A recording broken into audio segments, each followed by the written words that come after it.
সেদিন তাদের পক্ষে সুপারিশ করবে না। সুতরাং কোরআনের সুপারিশ পেয়ে কারা কারা জান্নাতে যেতে চান দু হাত তুলে আল্লাহকে দেখান। লিল্লাহে তাকবীর, লিল্লাহে তাকবীর। আল কোরআনের আলো ও দুনিয়ার মুসলিম, কোরআন হাদিস শিখানে। শোনো মুসলমান একটু তুমি সাথে নিয়ে যাও কোরআন খানি। শোনো মুসলমান একটু তুমি সাথে নিয়ে যাও কোরআন খানি। গোরাদারের বিপদ সানিতে, গোরাদারের বিপদ সানিতে মুক্তি পাবে কি আমরা জানি। শোনো মুসলমান একটু তুমি সাথে নিয়ে যাও কোরআন খানি। এই পৃথিবীতে আছে দেখো কতই বিধান, শান্তি দিতে কি পেরেছে? পেরেছে? কে বলে পারে শান্তি দিতে? কে বলে পারে মুক্তি দিতে? এই কোরআনকে ভালোবাসো যদি, শোনো মুসলমান একটু তুমি সাথে নিয়ে যাও কোরআন খানি। চিৎকার করে বলেন আল্লাহু আকবার। সুতরাং এই কোরআন মোতাবেক আপনার জীবনটা যদি গড়ে তুলতে পারেন, দুনিয়া তো আপনার টেনশন ভোগ করা লাগবে না, আখিরাতের জীবনে আপনার টেনশন ভোগ করা লাগবে না। চিৎকার করে বলেন আল্লাহু আকবার। ফির উপস্থিতি, আজকের সেই কোরআনুল কারীম থেকে ছোট্ট একটা বিষয়ের উপর আমি আলোচনা করতে চাই। আপনি আমি যারা এসেছি তারা কি জান্নাতে যেতে চাই না জাহান্নামে যেতে চাই? কারা কারা জান্নাতে যেতে চান দু হাত তুলে বাটা একবারের জন্য আল্লাহকে দেখায়। লিল্লাহে তাকবীর। আমরা কোথায় যেতে চাই? হাত নামান। নামাজ না পড়ে, নামাজ না পড়ে কি জান্নাত পাওয়া যাবে? জোরে বলেন যাবে? ইসলামের বিধান না মেনে কি জান্নাত পাওয়া যাবে? কোরআনকে ভুলে গিয়ে কি জান্নাত পাওয়া যাবে? কোরআনের বিচার ব্যবস্থা বাদ দিয়ে কি আল্লাহর জান্নাত পাওয়া যাবে? না। ঠিক আছে, কি সেই বিষয়ের উপর আলোচনা করব। কোন কোন কাজ করলে মৃত্যুর পরে আপনি আমি আল্লাহর জান্নাত পাবো, সেই বিষয়টা জানার দরকার আছে না? না। অনেকে আছে নামাজ পড়ে না, রোজা রাখে না, হজ করে না, আল্লাহর বিধান মানে না। জিজ্ঞাসা করলে বলা হবে ভাই মৃত্যুর পরে কোথায় যাবে? এক চান্সে বলে আমি মৃত্যুর পরে জান্নাতে যাব। ও আমার হাওয়া জবা ওই মুখী বাতাসা খাবা। সারা জীবনে ইসলামের বিরুদ্ধে কাজ করেছো, আলেমদের বিরুদ্ধে কাজ করেছো, আলেমদের বিরুদ্ধে স্লোগান দিয়েছো। একটা দুটো হুজুর ধর, সকাল বিকাল নাস্তা কর, মাথায় টুপি মুখে দাঁড়ি, এদের পিঠে লাগাও বাড়ি, কর্মসূচি পালন করতে তারা মৃত্যুর পরে জান্নাত পাবে না তারা। কথা বলুন ঠিক না বেঠি? সব ঠিক। খাপে খাপ মুমতাজের বাপ মিলে গেলে বুঝবেন কতটুকু লস আর কতটুকু লাভ। যদি উচিত কথা কই পিঠের উপর দিয়ে যাবে মই, এ জ্বালা কেমনে সই। তারপরে সত্য কথা বলতে হবে, আপনাদেরকে সত্য কথা শোনা লাগবে। আর এখানে বসে যদি আমি মিষ্টি মিষ্টি ওয়াজ করে চলে যাই, আল্লাহর পাক সূরা বাকারার 174 নম্বর আয়াতে বলছেন, নিশ্চয় যারা জেনা শোনার পরেও যারা এই ময়দানে এই চেয়ারে বসে দুনিয়ার কোন নেতার ভয়তে, নেত্রী ভয়তে, প্রশাসনের ভয়তে আল্লাহর বান্দাদের সম্মুখে কোরআনের হক কথা বলে না, আল্লাহ পাক কিয়ামতের ময়দানে ওই বক্তার সাথে কথা বলবে না। ও তো পবিত্র করবে না। আল্লাহ পাক বলছেন তার জন্য বড় কষ্টদায়ক শাস্তির ব্যবস্থা গ্রহণ করবেন। তিনি কে? জোরে বলেন তিনি কে? উপস্থিতি, এই জন্যে মৃত্যুর পরে কোন কোন আমল করলে জান্নাত পাওয়া যাবে জানার দরকার আছে না নাই? আমার বন্ধুরা তাহলে লক্ষ্য করুন, দুনিয়াতে প্রথম নম্বর পয়েন্ট হলো যারা এই দুনিয়াতে সঠিকভাবে ঈমান আনতে পারবে, যারা এই দুনিয়াতে শিরিক মুক্ত ঈমান নিয়ে যারা মৃত্যুবরণ করতে পারবে, আল্লাহ পাক কোরআনুল কারীমের ভিতরে বলছেন আল্লাহ রাব্বুল আলামিন ওই বান্দা এবং বান্দিগুলোর জন্য মৃত্যুর পরে জান্নাতের ফেরদাউসের মেহমান করা হবে। একবার জোরে জোরে বলুন আল্লাহু আকবার। এটা আমার কথা নাই, কোরআনুল কারীমের কথা। আল্লাহ পাক সুন্দরভাবে ঘোষণা করলেন, ইন্নাল্লাযীনা আমানু ওয়া আমিলু আমিলুস সালিহাতি কানাত লাহুম জান্নাতুল ফিরদাউসি নুজুলা। চিৎকার করে বলুন আল্লাহু আকবার। নিশ্চয় যারা সঠিকভাবে আল্লাহর পর ঈমান আনতে পারবে আর দুনিয়াতে ভালো ভালো কাজ করতে পারবে, এই দুইটা কাজ যারা করতে পারবে, আল্লাহর কোরআন বলে মৃত্যুর পরে ওই ব্যক্তিগুলা সবচেয়ে বড় জান্নাতের ফেরদাউসের মেহমান হবে। একবার জোরে জোরে বলুন আল্লাহু আকবার। আমার বন্ধুরা, তাহলে এক নম্বর পয়েন্ট হলো ঈমান আপনার সঠিকভাবে আনতে হবে। সঠিকভাবে যদি ঈমান আনতে পারেন, সঠিকভাবে যদি ভালো কাজ করতে পারেন, আল্লাহর কোরআন বলে ডাইরেক্ট, আল্লাহর কোরআন বলছে মৃত্যুর পরে সেই ব্যক্তিগুলো জান্নাত পাবে। কিন্তু আফসোস লাগে, দুঃখ লাগে, 95% মুসলমানের দেশে আজকে 88% মুসলমানদের ঈমান নেই, ঈমানের ভিতরে সমস্যা। কথা বলুন ঠিক না বেঠিক? বাংলাদেশের সব জায়গায় সমস্যা।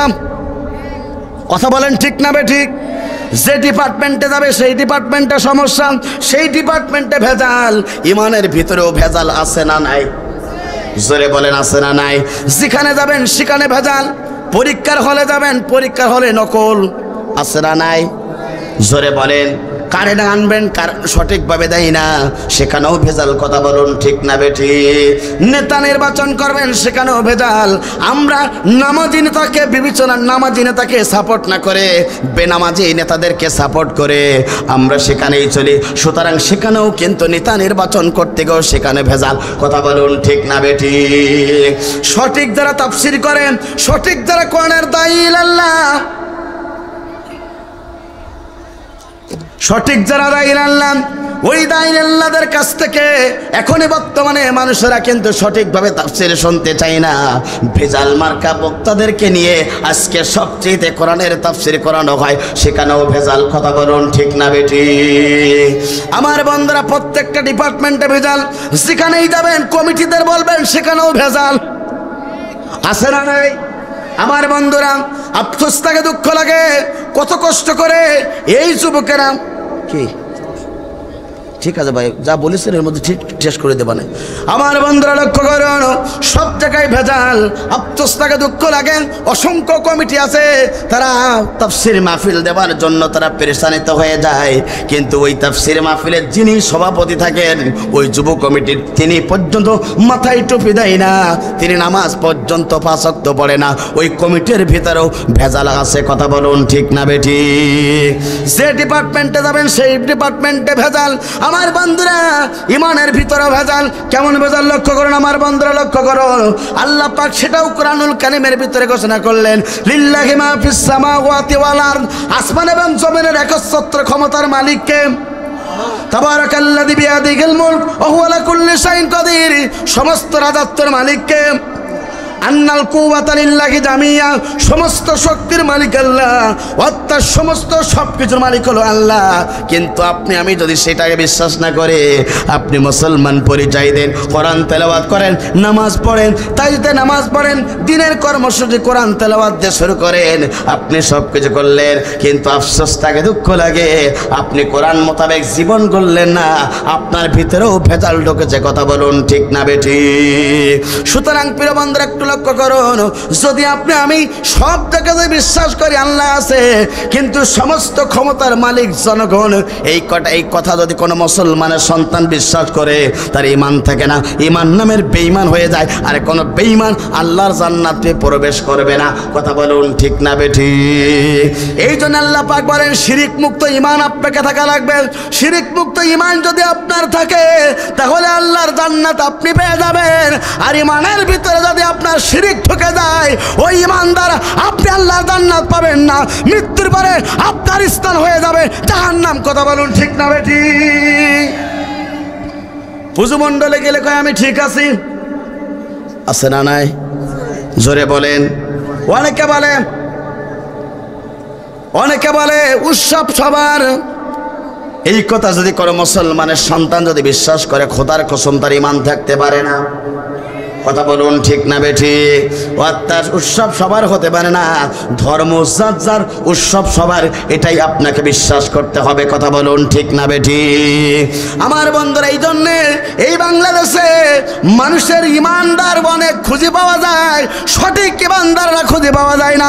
ইমানদার মুখে বলে, এই দাবিতে বিশ্বাস করে, কিন্তু দেহের ভিতরে সেই ইমান নাই। ইমান নামের ভেজাল মার্কা মুসলমান থাকার কারণে আজকে বাংলাদেশের বুকে সবচেয়ে মুসলমান মার খায়।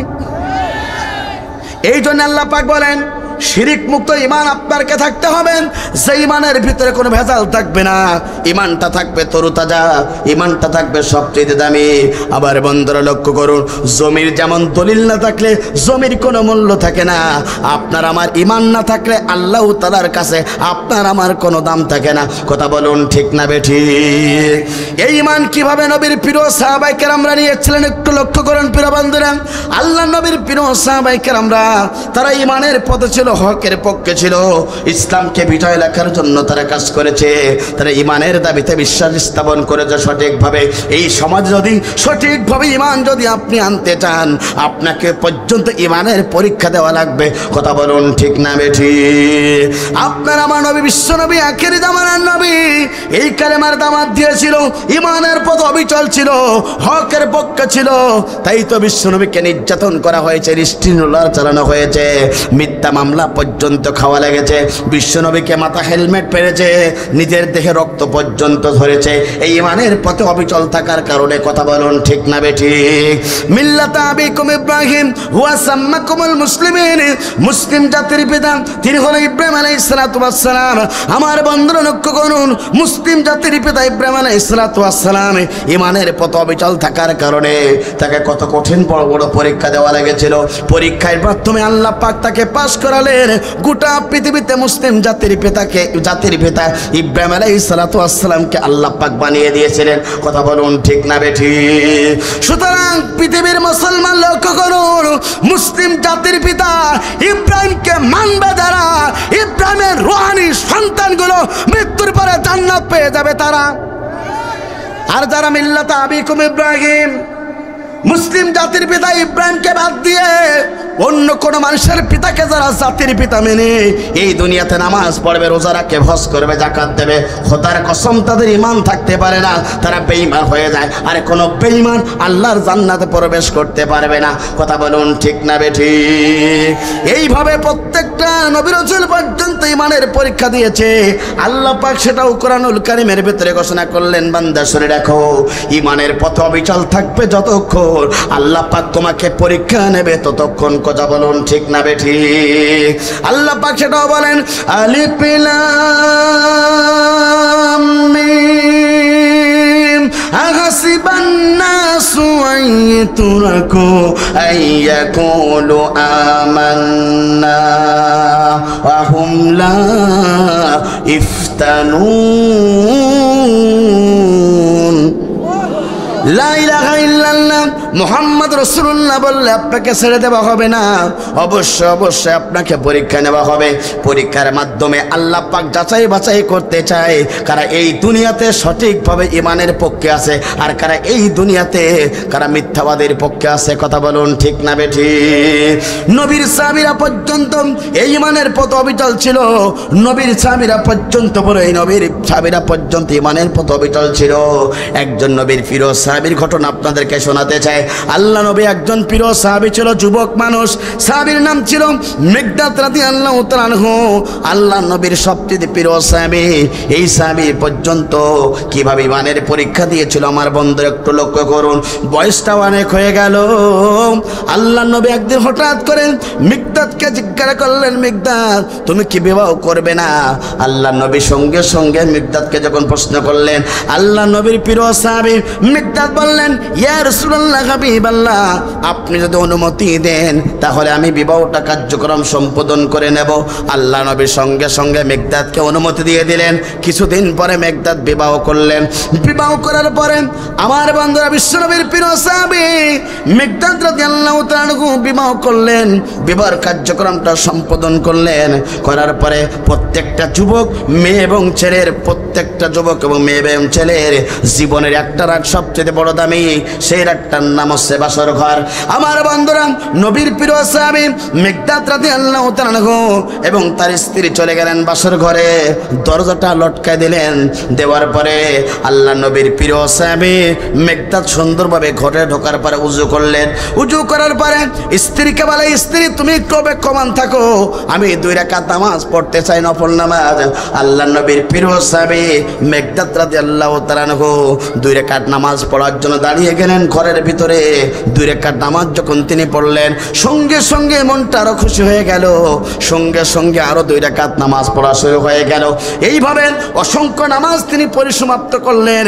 স্ত্রী বলে, আমার স্বামী, প্রত্যেকটা যুবক প্রত্যেকটা মেয়ের বাসর ঘরটা অত্যন্ত দামি। ও আমার স্বামী, তাড়াতাড়ি আপনি আমার বাসর ঘরে আমার খাটে চলে আসুন। আল্লাহ নবীর প্রিয় সাহাবী মিকদাদ বলল, ও আমার স্ত্রী তো অপেক্ষমান থাকো, আমি আল্লাহর সম্মুখে নামাজে দাঁড়িয়েছি। একবার জোরে জোরে বলুন আল্লাহু আকবার। আল্লাহ নবীর প্রিয় সাহাবী মিকদাদ রাদিয়াল্লাহু তাআলা আনহু বাসর ঘরে নামাজ আদায় করে। আর বর্তমান যুবকেরা বাসর ঘরে দরজা আটকানোর পদে স্ত্রীর সাথে ছবি তোলে, সেটাই পোস্ট করে। কথা বলুন ঠিক না বেঠিক? আমার বন্ধুরা, আল্লাহ নবীর প্রিয় সাহাবী মিকদাদ রাদিয়াল্লাহু তাআলা আনহু বাসর ঘরে নামাজে দাঁড়িয়ে গেলেন।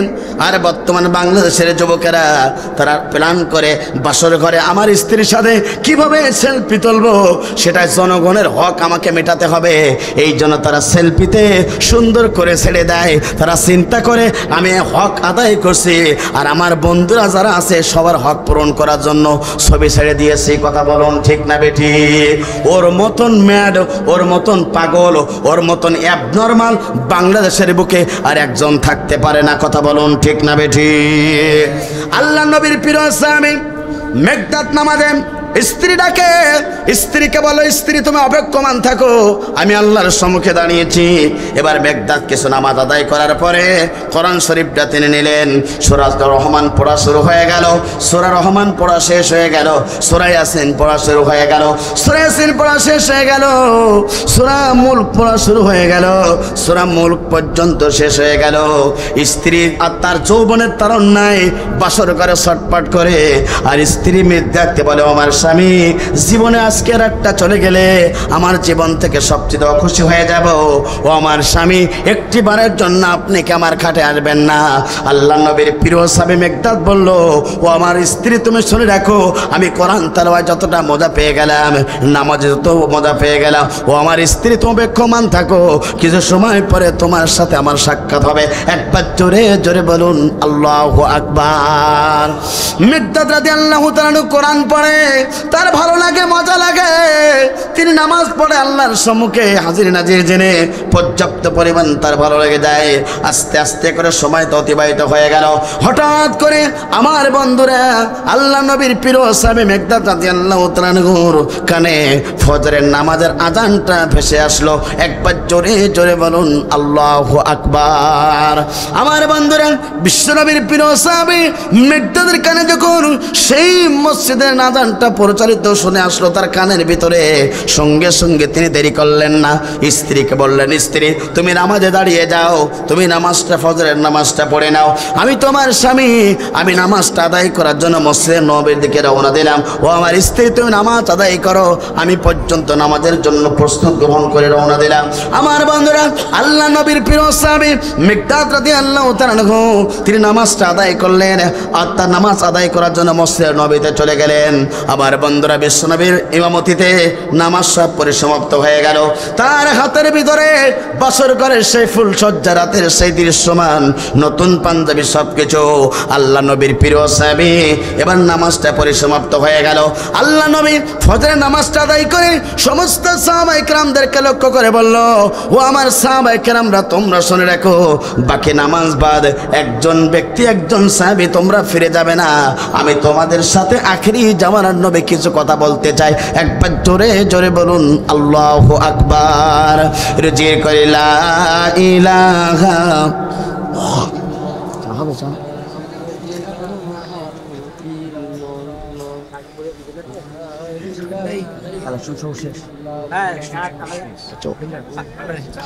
লা ইলাহা সুবহানাল্লাহ আলহামদুলিল্লাহ লা ইলাহা। আজকে মরলে কালকে 2 দিন, পরের দিন কেউ চিনবে না। যাদের জন্যে করলা কামাই, মরলে তারা চিনবে না।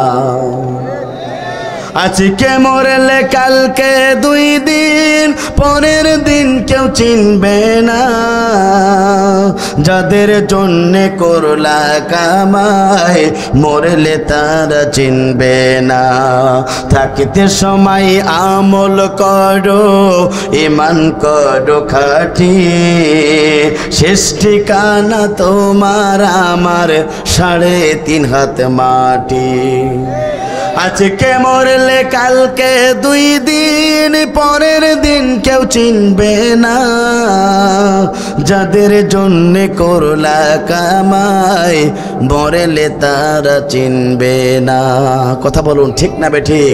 এত অর্থনৈতিক যা কিছু গড়াবে, মৃত্যুর পরে আপনি আমি কি কিছু নিয়ে যেতে পারবো? জোরে বলেন পারবো? সব দুনিয়াতে পড়ে থাকবে। আমল যদি ভালো হয়, ঈমান যদি ঠিক হয়, ওই কবর আপনার আমার জন্য জান্নাতের ব্যবস্থা গ্রহণ করবে। কথা বলুন ঠিক না বেঠিক? আমার বন্ধুরা, বিশ্বনবীর নামাজ শেষ করেন, সমস্ত সাহাবায়ে কেরামদেরকে লক্ষ্য করে বললেন, ও আমার সাহাবায়ে কেরামরা, তাবুক যুদ্ধের ময়দানে যেতে হবে। তাবুক যুদ্ধের ঘোষণা করলাম, সমস্ত সাহাবায়ে কেরামদেরকে তাবুক যুদ্ধের ময়দানে যেতে হবে, জিহাদের ময়দানে। তোমরা কে প্রস্তুত গ্রহণ করে আছো? কে কে নামটা একটু আগে আগে লিখে দাও। আল্লাহ নবীর প্রিয়তম সাহাবী মেকদাদ রাদিয়াল্লাহু তাআলা আনহু একটি হাত উঁচু করে বিশ্বনবীকে বললেন, ইয়া রাসূলুল্লাহ, হাবিবাল্লাহ, আমি নবীর প্রিয় সাহাবী মেকদাদের নামটা 1 নম্বরে লেখাইয়ে দিন। একবার জোরে জোরে বলুন আল্লাহু আকবার। অসংখ্য সাহাবীর মধ্যে থেকে মেকদাদ তিনি হাতটা উঁচু করে দিলেন। আমার বন্ধুরা নামটা লিখে দিলেন। অসংখ্য সাহাবী লেখানোর পরে বিশ্বনবী বললেন, ও আমার সাহাবায়ে কেরামরা, তোমরা শুনে রাখো, যে কয়জন সাহাবী জিহাদের ময়দানে নামটা লেখালে, আমি নবী অনুমতি না দিলে তোমরা বাড়ি ফিরে যেতে পারবে না। তোমরা মসজিদে নববীর ভিতর অপেক্ষমান থাকবে। আমার বন্ধুরা, যত সংখ্যক সাহাবী সেদিন নাম লিখিয়েছিল, সমস্ত সাহাবায়ে কেরামগণ সেদিন মসজিদের নববীর ভিতরে ছিল। সকাল থেকে সন্ধ্যা পর্যন্ত হয়ে যায়, আল্লাহ নবীর প্রিয় সাহাবী পর্যন্ত বাড়ি ফিরে যায় না। স্ত্রী অপেক্ষমান বাসর ঘরে। আমার বন্ধুরা, যখন সন্ধ্যা হয়ে গেল, তিনি জানতে পারলেন মসজিদে নববীতে আমার স্বামী আছেন, কিন্তু জিহাদের ময়দানে বিশ্বনবীর কাছে নামটা লেখানো হয়েছে। এরপরে সুন্দর একটা চিঠি লিখলেন, ও আমার প্রিয়তম স্বামী, আমার চেয়ে তুমি আমার কাছে সবচেয়ে দামি। প্রত্যেকটা মেয়েদের রাতে আসছে বাসর রাত সবচেয়ে সুন্দর মন এবং সুন্দর ভাই, কিন্তু সেই রাতটা আমি হারিয়ে ফেলেছি। ও আমার স্বামী, আপনি কি বাড়িতে ফিরে আসবেন না? আমার বন্ধুরা, এই সুন্দর একটা চিঠি বিশ্বনবীর প্রিয় স্বামী নিজের স্বামী মেকদাদের কাছে তিনি পাঠিয়ে দিলেন। মেকদাদ যখন চিঠিটা রাখলেন, তিনি চোখের পানি ছেড়ে দিয়ে কাঁদা শুরু হয়ে গেল। আল্লাহ নবীর সঙ্গে সঙ্গে মেকদাদকে দেখে বলল, মেকদাদ, কেন তোমার চোখে পানি? একটি বানের জন্য জানতে চাই। আল্লাহ নবীর প্রিয় সাহাবীর চোখের পানি দেখে আল্লাহ নবী যখন জিজ্ঞাসা করলেন, মেকদাদ বললেন, ইয়া রাসূলুল্লাহ, হাবিবাল্লাহ, আপনি অনুমতি দিয়েছিলেন, আমি বিবাহ কার্যক্রমটা সম্পাদন করেছিলাম, বাসর ঘরে কোরআন তেলাওয়াত করেছিলাম, নামাজ আদায় করেছিলাম। স্ত্রী কতবার আমাকে অর্থাৎ বাসর ঘরে আমার স্ত্রী কতবার আমাকে ভালোবাসার জন্য ডাকলো। ইয়া রাসূলুল্লাহ, হাবিবাল্লাহ, নামাজে মজা পেয়ে গেলাম, কোরআন তেলাওয়াতে মজা পেয়ে গেলাম। আস্তে আস্তে করে সময়টা অপেক্ষমান হয়ে গেল, অপেক্ষাটা শেষ হয়ে গেল। ফজরের নামাজটা পরিচালিত, আযানটা পরিচালিত হলো। আমি নবীর সাহাবী চলে আসলাম মসজিদে নববীতে। আপনি জিহাদের নামটা লেখালে দিলেন, আমি 1 নম্বরে লেখালাম, ইয়া রাসূলুল্লাহ, আমার স্ত্রী একটি বারের জন্য বাড়ি ফিরে যেতে বলে দেখা করার জন্য, কিন্তু আমি যেতে পারি না। আপনি 3টি দিনের জন্য অপেক্ষমান করতে থাকতে বলেছেন। সঙ্গে সঙ্গে নবী বললেন, ও আমার সাহাবী মেকদাদ, তুমি ধৈর্য ধারণ করো, আল্লাহর পক্ষ থেকে তোমার জন্য পুরস্কার আসবে। একবার জোরে জোরে বলুন আল্লাহু আকবার। নবীর প্রিয় সাহাবী মেকদাদ রাদিয়াল্লাহু তাআলা প্রথম দিন অতিবাহিত হয়ে গেল। দ্বিতীয় দিন অতিবাহিত হওয়ার শেষ মুহূর্তে স্ত্রী পর্যন্ত একটা চিঠি লিখলেন স্বামীর কাছে, মেঘদাদের কাছে, ও আমার স্বামী, জীবনে কোনো চাওয়া পাওয়া নেই, একটিবারের জন্য ভালো করে আপনাকে আমি দেখতে পারি নাই, চেহারাটা কেমন সেটাও দেখতে পারি নাই, না জানি জিহাদের ময়দানে আপনি শহীদ হয়ে গেলে কিভাবে আমি আপনাকে চিনবো, একটিবারের জন্য নবীর কাছে ছুটি নিয়ে আপনি আমার কাছে চলে আসুন, আপনার সাথে একটু দেখা করতে যাই। দ্বিতীয় চিঠিটা এইভাবে যখন বিশ্বনবীর প্রিয় স্বামী মেঘদাদের কাছে লিখলেন, মেঘদাদ চিঠিটা পেয়ে গেলেন, দেখলেন চিঠিটা বাবার সঙ্গে সঙ্গে চোখ দিয়ে পানি পড়া শুরু হয়ে গেল। আল্লাহ নবী মেঘদাদকে বলে, মেঘদাদ, কেন তোমার চোখে পানি একটিবারের জন্য জানতে চাই। আল্লাহ নবীর প্রিয় স্বামী মেঘদাদকে যখন এই কথা জিজ্ঞাসা করলেন, আল্লাহ নবীর প্রিয় স্বামী মেঘদাদ বললেন, ইয়া রাসূলুল্লাহ, হাবিবাল্লাহ, আমার স্ত্রী বাসর ঘর থেকে আমার কাছে চিঠি লেখে একটিবারের জন্য সাক্ষাৎ করার জন্য বলে, ইয়া রাসূলুল্লাহ, আমি তো জিহাদের ময়দানে নাম লিখেছি, অনুমতি দেবেন কিনা জানিয়ে দেন। আল্লাহ নবী বললেন, মেঘদাদ, তুমি ধৈর্য ধারণ করো, আল্লাহর পক্ষ থেকে তোমার পুরস্কার আসবে। একবার জোরে জোরে বলুন আল্লাহু আকবার। নবীর সাহাবায়ে কেরামরা আল্লাহর দ্বীনের জন্য, ঈমানকে বাঁচানোর জন্য কোন পরীক্ষা দিয়েছিল একটু লক্ষ্য করুন প্রিয় বন্ধুরা।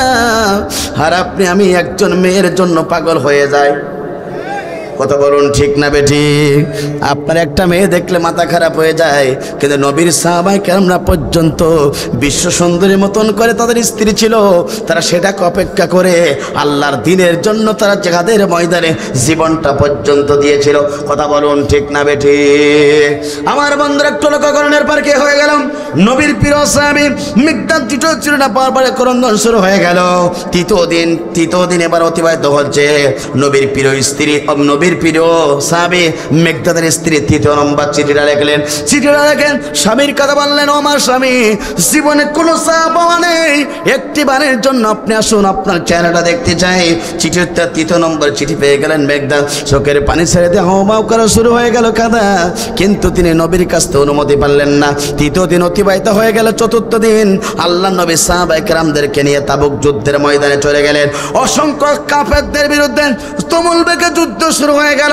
নবীর প্রিয় সাহাবী মেঘদাদ রাদিয়াল্লাহু তাআলা আনহু অসংখ্য কাফেরকে দুনিয়ার মাঝ থেকে বিদায় গ্রহণ করাতে করাতে হঠাৎ করে একজন কাফেরের রাঙ্গা তরবারি আঘাতে আল্লাহ নবীর প্রিয় সাহাবী মেঘদাদের কাল্লা বরাবর একটা কোপ লেগে গেল।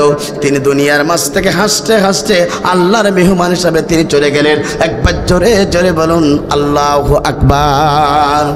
নবীর সঙ্গে সঙ্গে জিহাদের ময়দানে দিন প্রতিষ্ঠা হয়ে গেল, জিহাদের ময়দানে শেষ হয়ে গেল, অর্থাৎ যুদ্ধে বিজয় লাভ করলেন মুসলমান। আমার বন্ধুরা, বিশ্বনবী ঘোষণা করলো, এই যুদ্ধে যত সাহাবী মৃত্যুবরণ করেছে সমস্ত সাহাবী আমার সম্মুখে নিয়ে আসা হোক। সমস্ত সাহাবীর লাশগুলো আল্লাহ নবীর কাছে নিয়ে আসা হলো। হঠাৎ করে বিশ্বনবী দেখলেন তার প্রিয়তম সাহাবী, সেই বাসর ঘরে সাহাবী মেঘদাদ, তার সম্মুখে লাশটা নিয়ে আসা হলো। দেখার সঙ্গে সঙ্গে নবী কাঁদে, চোখের পানি ছেড়ে দেয়া হাউমাউ করে কাঁদার বলে, আল্লাহ, আমার প্রিয়তম সাহাবী মেঘদাদ বাসর ঘরে স্ত্রী এক নয় দুই নয় তিনটি বারের জন্য চিঠি লিখলো, একটি বারের জন্য তাকে দেখার জন্য। কিন্তু নবীর সাহাবী ঈমান মর্যাদা, ঈমান থেকে এতটাই তার মর্যাদা, ঈমানটা এতটাই তার বেশি ছিল, ঈমানের পাওয়ার এতটাই ছিল, জিহাদের ময়দান থেকে এক ইঞ্চির জন্য সরে দাঁড়ায় নাই। সেই সাহাবী দুনিয়ার মাঝ থেকে বিদায় গ্রহণ করলো। আল্লাহ মেঘদাদ ততদিন পর্যন্ত বেঁচেছিল, আমি মেঘদাদের প্রতি সন্তুষ্ট ছিলাম, আপনি সন্তুষ্ট হয়ে যান। একবার জোরে জোরে বলুন আল্লাহু আকবার। আমার বন্ধুরা, দুনিয়ার সমস্ত দোয়াগুলো ব্যর্থ হতে পারে, নবীর দোয়া কি ব্যর্থ হবে? জোরে বলুন। আমার বন্ধুরা, নবীর দোয়া কবুল হয়ে গেল। আসমান থেকে ঘোষণা আসলো, ও আমার হাবিব, ও আমার বন্ধু, তুমি ক্রন্দন করো না, তুমি কেঁদো না, মন খারাপ করো না। আসমান থেকে ঘোষণা আসলো, এই মেঘদাদ হচ্ছে আল্লাহর জান্নাতে মেহমান। একবার জোরে জোরে বলুন আল্লাহু আকবার। আমার বন্ধুরা, কিছুক্ষণ পরে বিশ্বনবীর ইমামতিতে দাফন কার্য শেষ হয়ে গেল। দেখলেন একটা মেয়ে দৌড়াতে দৌড়াতে নবীর কাছে চলে আসলেন, রসুলকে সালাম দিলেন, আসসালামু আলাইকুম ইয়া রাসূলুল্লাহ। বিশ্বনবী উত্তর দিলেন। সঙ্গে সঙ্গে মেঘদাদের স্ত্রী জিজ্ঞাসা করলেন, ইয়া রাসূলুল্লাহ হাবিবাল্লাহ, আপনি আমাকে চিনবেন না? আমার পরিচয় আপনাকে আগেই দিই। আমি হলাম আপনার প্রিয়তম স্বামী মেঘদাদের স্ত্রী। ইয়া রাসূলুল্লাহ হাবিবাল্লাহ, আমার স্বামী আমাকে বিবাহ করে বাসর ঘরে অপেক্ষমান ছিলাম। ইয়া রাসূলুল্লাহ হাবিবাল্লাহ, আপনার কাছ থেকে আমার স্বামীর সংবাদটা একটু জানতে চাই। যখনই মেঘদাদের স্ত্রী কথা বললেন, নবীর চোখ দিয়ে পানি পড়া শুরু হয়ে গেল।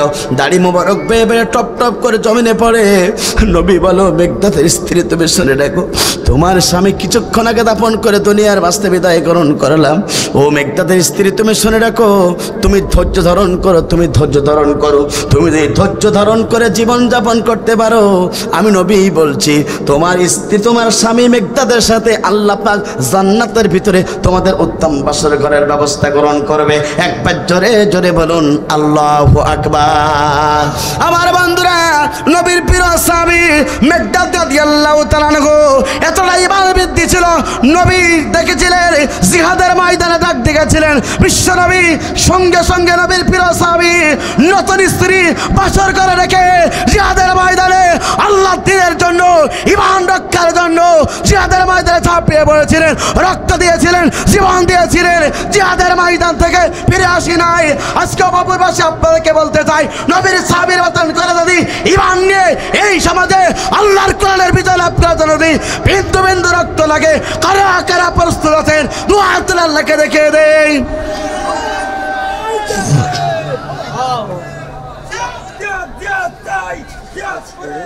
লিল্লাহে তাকবীর, লিল্লাহে তাকবীর। আল কোরআনের আলো দুনিয়ার মুসলিম। হাত নামান। বিশ্বনবীর প্রিয় সাহাবী মেঘদাদ পুরস্কার পেলেন আল্লাহর পক্ষ থেকে জান্নাত। দ্বিতীয় নম্বর পুরস্কার পেলেন, আল্লাহ রাসূল বললেন, ও মেঘদাদের স্ত্রী তোমার জন্য বাসর ঘর সাজানো হবে জান্নাতে। আমার বন্ধুরা, নবীর প্রিয় সাহাবায়ে কেরামরা এই পৃথিবীতে নবীকে সবচেয়ে সাহায্য করেছেন।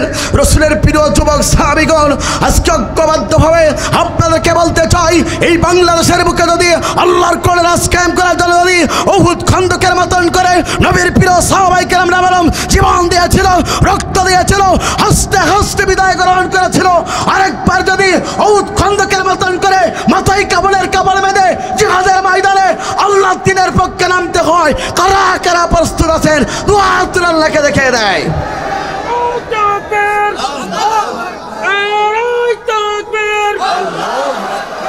আল কোরআনের আলো দুনিয়ার মুসলিম।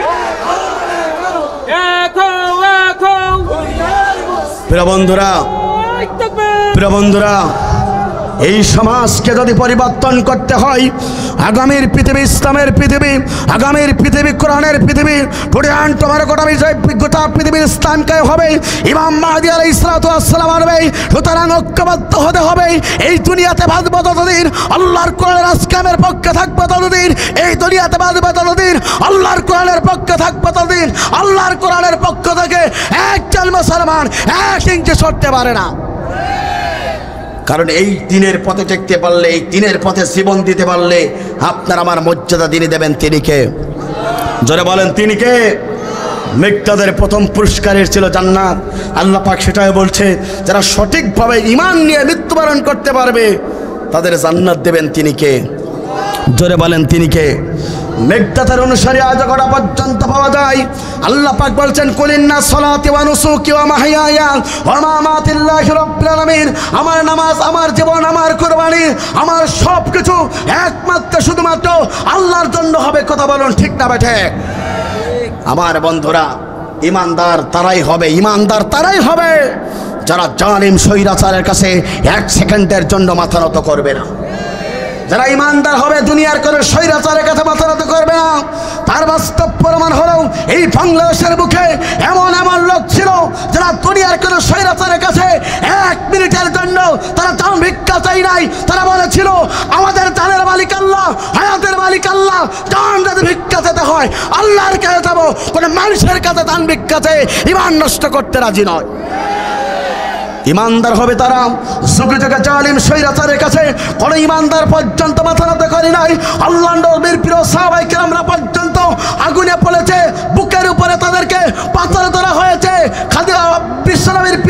মহিলা সাহাবায়ে কেরামদের মতন করে বুকের উপরে রক্ত ঢেলেছে, পাথরে চাপিয়ে দেওয়া হয়েছে, ইমানদারেরা ইমানের পথ থেকে 1 ইঞ্চি সরে দাঁড়ায় না। এই বাংলাদেশের অন্যতম ইমানদার হচ্ছে আল্লামা দেলোয়ার হোসেন সাঈদী। তোমার কথা শুনলে কামড় জড়ে। তোমার এত যোগ্যতা, কাবা চত্বরে গিয়ে 2 রাকাত ফ্রিভাবে নামাজ পড়ার যোগ্যতা পর্যন্ত নেই, আর তুমি মিয়া সেই লোকের ভুল ধরো। কথা বলুন ঠিক না বেঠি? তোমার এত যোগ্যতা, সেখানে গিয়ে চুম্বন দেওয়ার ক্ষমতা নেই, চেয়ার পাওয়ার ক্ষমতা নেই। তিনি পেয়েছিলেন কেবলমাত্র শুধুমাত্র এই কোরআনের কথা বলার কারণে। তিনি পেয়েছিলেন, দুনিয়াতে সম্মান হয়েছেন কোরআনের জন্য। তোমার জীবনটাই কোরআনের জন্য দিয়ে দাও। এই কোরআনের সাথে তোমার সম্পর্ক তৈরি করো। আল্লাহর রাস্তায় পক্ষে থাকো, আল্লাহর কোরআনকে ভালোবাসো। ভালোবাসা, দোয়া অটোমেটিক তোমার জন্য তৈরি হয়ে যাবে, আর কোরআন থেকে বিমুখ হয়ে যাবে। এই দুনিয়াতে মৃত্যুবরণ করবেন, স্ট্যাটাস দেবেন, আলহামদুলিল্লাহ বলা শুরু করবে। আছে না নাই? আর জোরবেন আছে না নাই?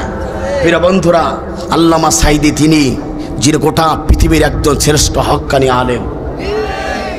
তিনি এমন একজন আলেম, বাতিলের কাছে 1 সেকেন্ডের জন্য তিনি মাথা নত করি নাই। সুতরাং আপনাদেরকে বলতে চাই, আলেম হতে হবে এমন আলেম, তোমরা জালিম স্বৈরাচারের কাছে 1 সেকেন্ডের জন্য মাথা নত করা যাবে না। আমার বড় ভাই ইরশাদকে আসতে চেয়েছিলেন।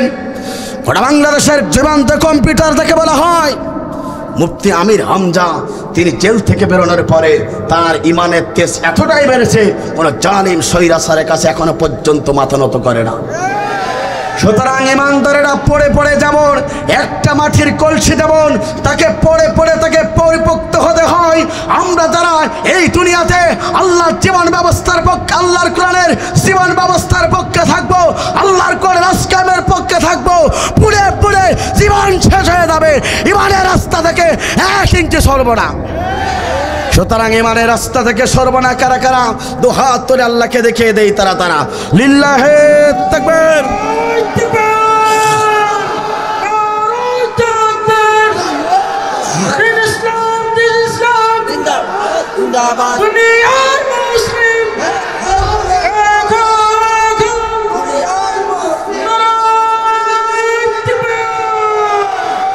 আমার বন্ধুরা, আমার সময় সংক্ষেপ, এই জন্য আমি আর সামনে এগোতে পারবো না।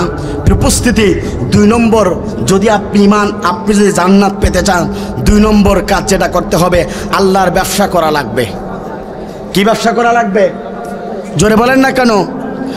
2 নম্বর, আল্লাহর ব্যবসা করা লাগবে। কিসের ব্যবসা? যে ব্যবসার ভিতরে কোনো লস নেই, চিৎকার করে বলেন আল্লাহু আকবার। যে ব্যবসার ভিতরে কোনো লস নেই, এই ব্যবসা করতে বলেছেন তিনি কে?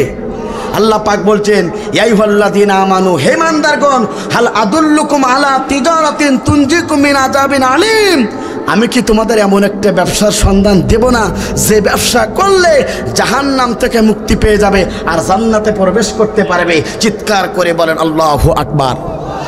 এই কথা বলছেন তিনি কে? সূরা সফের ভিতর আল্লাহ পাক বলছেন, আমি কি তোমাদেরকে এমন একটা ব্যবসার সন্ধান দিব না যে ব্যবসা করলে 100% লাভ, কোনো ক্ষতি নেই। 1 নম্বর, তুমিনুন বিল্লাহ, তোমরা আল্লাহর প্রতি ঈমান আনবে। চিৎকার করে বলেন আল্লাহু আকবার। রসুলের প্রতি ঈমান আনবে। যদি ঈমান আনতে পারো, আল্লাহ পাক আয়াতের ভিতরে জানিয়ে দিচ্ছেন তোমাদেরকে জান্নাতের মেহমান করব। চিৎকার করে বলেন আল্লাহু আকবার। আমার বন্ধুরা, 2 নম্বর পয়েন্ট হলো তাহলে আল্লাহর ব্যবসা করা লাগবে। এই ব্যবসা করলে আপনি জান্নাত পেয়ে যাবেন। যুগে যুগে নবীর প্রিয় সাহাবায়ে কেরামরা পর্যন্ত এই ব্যবসা করেছেন। আল্লাহ নবীর একজন প্রিয় সাহাবী ছিল, নাম তার ছিল আব্দুল্লাহ। তিনি প্রাথমিক যুগে ইসলাম কবুল করতে পারেন নাই, কিছুদিন পরে ইসলাম কবুল করলেন, কালেমা গ্রহণ করলেন, আল্লাহ নবীর পক্ষে চলে গেলেন। আল্লাহ নবীকে একবার তিনি জিহাদের ময়দানে ডাক দিলেন। সমস্ত সাহাবায়ে কেরামরা বিশ্বনবীর কাছে অসংখ্য সম্পদ দিলেন, কিন্তু আল্লাহর নবীর এই প্রিয় সাহাবী আব্দুল্লাহ, প্রাথমিক যুগে আমার বন্ধুরা নাম ছিল আব্দুল উজ্জা, ইসলামের পরে গ্রহণ করার পরে নবী রাখলেন আব্দুল্লাহ। নবীর প্রিয় সাহাবী বললেন, ইয়া রাসূলুল্লাহ, সবাই তো অসংখ্য টাকা দান করে, আমি কিছু দান করতে পারি না, যার কারণে আমি গুমড়ে গুমড়ে কাঁদি। আল্লাহ নবী বললেন, ও আমার সাহাবী, তুমি কি করতে যাও? নবীর সাহাবী আব্দুল্লাহ বললেন, জিহাদের ময়দানে যেতে চাই। আল্লাহ নবী বললেন, চলে যাও, তুমি একটা গাছের কাছে একটু বাকল নিয়ে আসো, এসো। সেই গাছের কাছ থেকে বাকল নিয়ে আসলেন, বিশ্বনবী ফু দিলেন, হাতের ভিতরে বেঁধে দিলেন। আল্লাহ নবীর সঙ্গে সঙ্গে বললেন, ও আব্দুল্লাহ শুনে রাখো, আমি কাফেরদের জন্য তোমার রক্তকে হারাম করে দিলাম। একবার জোরে জোরে বলুন আল্লাহু আকবার। আল্লাহ নবী বললেন, ইয়া রাসূলুল্লাহ, নবী যখন এই কথা বললেন, নবীর সাহাবী আব্দুল্লাহ বলেন, ইয়া রাসূলুল্লাহ, জীবনের কামনা বাসনা হচ্ছে জিহাদের ময়দানে জীবনটা দিতে চাই, কিন্তু আল্লাহ রাসূল আপনি আমার জন্য রক্ত হারাম করে দিয়েছেন কাফেরদের জন্য। আল্লাহ নবী বললেন, আব্দুল্লাহ তুমি শুনে রাখো, তুমি যদি বাড়িতে পর্যন্ত জ্বরে মৃত্যুবরণ করো, নবী বলছে তোমার জন্য জান্নাত পেয়ে যাবে। একবার জোরে জোরে বলুন আল্লাহু আকবার। এই জন্য প্রিয় বন্ধুরা, নবীর প্রতি সঠিকভাবে ঈমান আনতে হবে, আল্লাহর প্রতি। দ্বিতীয় নম্বর, আমার বন্ধুরা একটু লক্ষ্য করুন, আল্লাহ রাস্তায় জানমাল দিয়ে সংগ্রাম করতে হবে। আল্লাহ পাক সূরা তাওবার 111 নম্বর আয়াতে বলছেন, আমার বন্ধুরা, ওই ব্যক্তিরা সবচেয়ে ঈমানদার হয়ে যাবে যখন তাদের নিজের সম্পদটা জানটা আল্লাহ রাস্তায় দিয়ে জান দান করতে পারবে। আল্লাহ পাক বলেন, ওই ব্যক্তি সবচেয়ে আল্লাহর প্রিয় গোলাম হয়ে যাবে। একবার জোরে জোরে বলুন আল্লাহু আকবার। অন্য আয়াতে আল্লাহ পাক বলেন, ওই ব্যক্তিরা ততক্ষণ পর্যন্ত ঈমানদার হতে পারবে না যতক্ষণ না পর্যন্ত তার প্রিয় সম্পদটা আল্লাহ রাস্তায় ব্যয় না করতে পারবে। সুতরাং জানের মালিক আল্লাহ, সম্পদের মালিক আল্লাহ, সবকিছুর মালিক আল্লাহ। এই জন্য আল্লাহ রাস্তায় জানমাল দিয়ে যদি সংগ্রাম করতে পারি, খুশি হবেন তিনি কে? জোরে